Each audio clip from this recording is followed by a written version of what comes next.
meat grinder's last laugh. The enemy must be utterly destroyed, deleted forever from earth's face, and not only that creed to sever, but all creeds except our true faith. To this endeavour we're martyrs, infidel coexistence accepting never.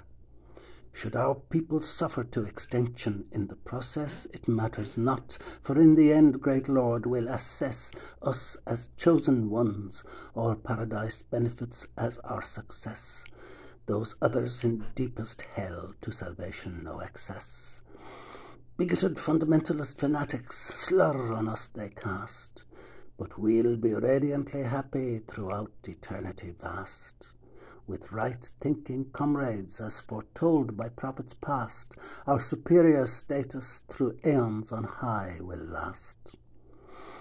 Those failing to see this reality be willfully, totally blind. To us it's crystal clear. The good book in front and behind informs our mind to perfection, sealed, delivered, signed by Master of Universe. Meanwhile, there's much meat to grind. Brigus le sich inia last laugh. Sin bhfuil inniu ceart go leor agus slán go fáil. A chuirde ar fud an domhain seo.